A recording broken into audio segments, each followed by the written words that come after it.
vybralo v přímé volbě hlavu státu. Svého volebního práva využili 4 958 576 občanů. Z toho víc než polovina, přesně 2 717 405 lidí dalo hlas Miloši Zemanovi.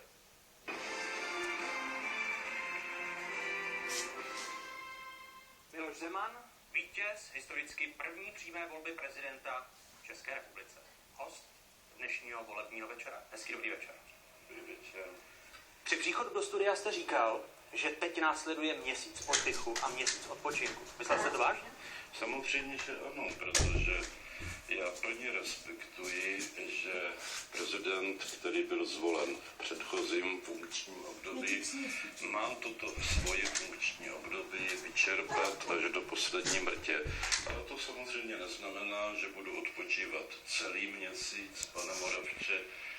Já očekávám, že mě moji přátelé nechají odpočívat na Vysočině několik málo dní a pak samozřejmě nastoupí tvrdá práce příprav na převzetí prezidentského úřadu. Vy už dnes ale některé věci, ty praktické, které souvisejí s úřadem prezidenta, řešit musel. Odpoledne byl hostem České televize Tomáš Kužel, náměstek policejního prezidenta, říkal, že okamžikem zvolení nebo vyhlášení výsledku přímé volby prezidenta dostává ten nově zvolený prezident ochranku. Už ji tedy máte? Já ani nemám tušení, zjistil jsem pouze, když jsem k vám přicházel do studia, že jsem zakopnul na vašich schodech a nikdo z ochranky mě nezachránil, tedy musel jsem se zachránit sám.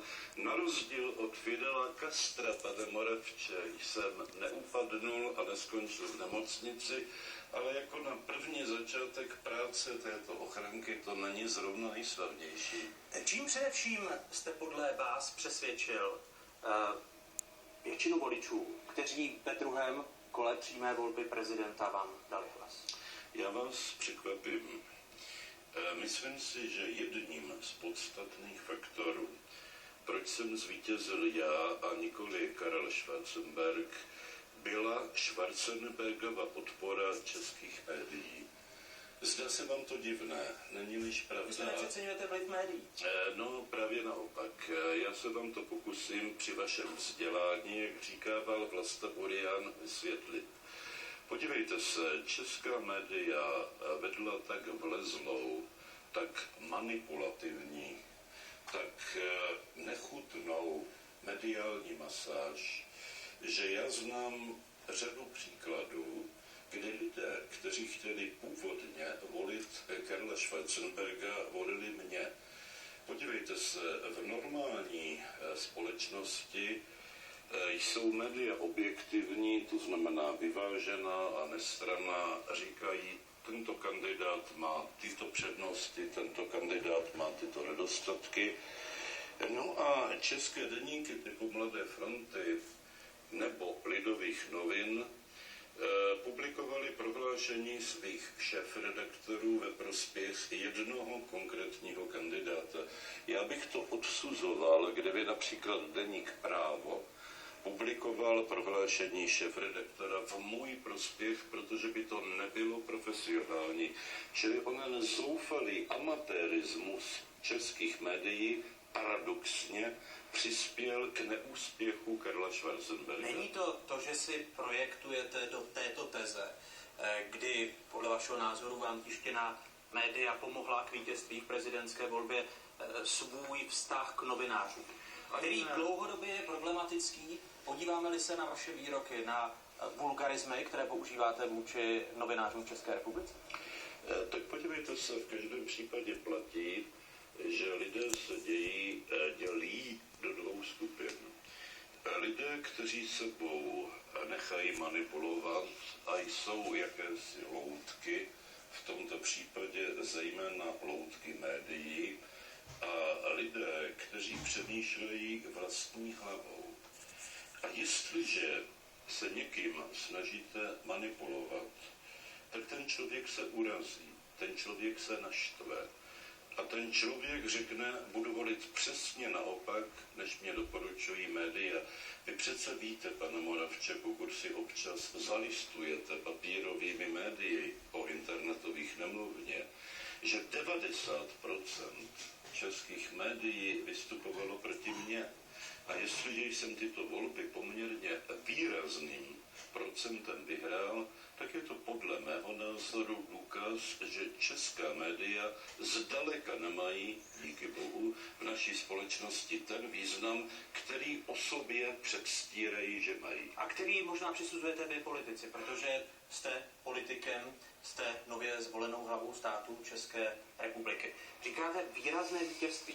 Vy považujete těch 10% opravdu za vítězství, které je možné označit slovem výrazné? Víte, vy jste určitě velmi vzdělaný člověk, takže si všimněte, že třeba pan Hollande ve Francii vyhrál nad panem Sarkozym daleko menším rozdílem.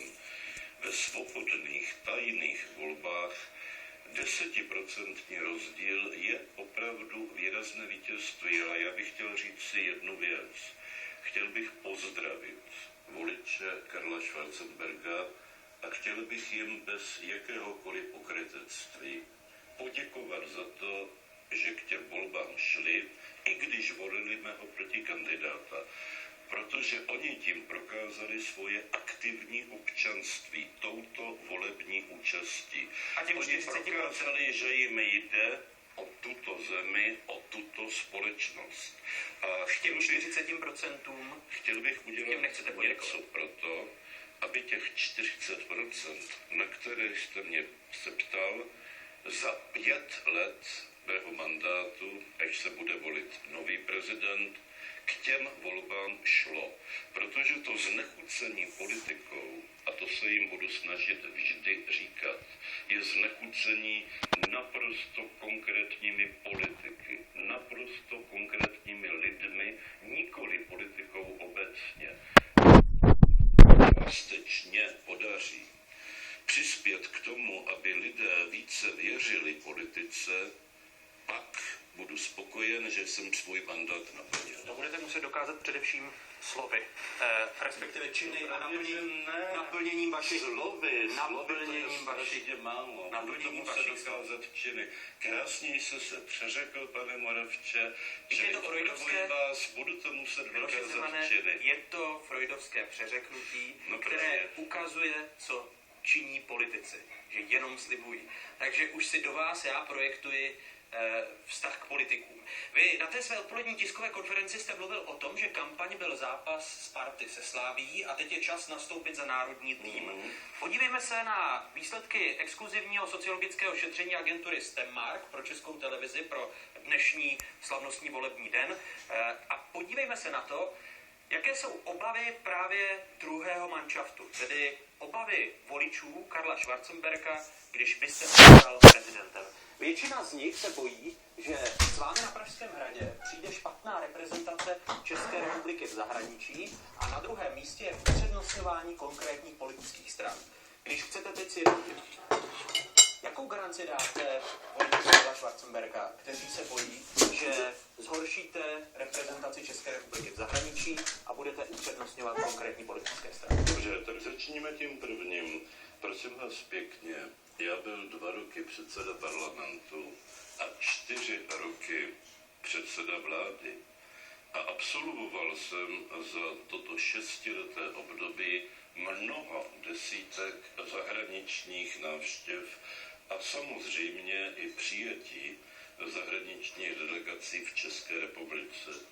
Ani jednou se nesetkalo, že by tam byl nějaký trapas, foupa, nebo jak to nazvete. To je prostě neznalost. Na to se dá odpovědět jedině tím, že je to neznalost těch, kdo se toho obávají. Co vaše špatná angličtina při návštěvě Blízkého východu a vysvětlování žehlení vašich slov? Angličtina je dobrá tehdy, když se s lidmi dorozumíte a já jsem se se stovkami zahraničních delegací anglicky dobře dorozuměl, ale rád bych odpověděl na vaši druhou otázku. A to je otázka, zda budu nadržovat nějaké politické straně. Tak se zeptejme, jaké. U pana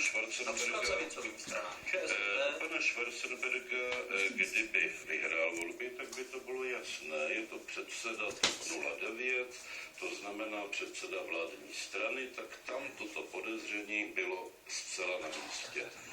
V mém případě, teď jste to sám řekl, to je opravdu téměř schizofrenie českých novinářů, protože vy mě říkáte, že budu nadržovat ČSSD a jiní novináři naopak píší o tom, že budu ČSSD rozvracet a já nebudu dělat ani jedno, ani druhé, protože úlohou prezidenta je být prezidentem všech občanů, já bych řekl dolních 10 milionů, protože toho zbývajícího 500 000 si nevždy vážím, ale to je další otázka, pokud ji položíte. To znamená, chci být prezident, který nebude nadržovat žádné politické strany. Jak to bude s vaším čestným předsednictvím Strany práv občanů Zemanovců?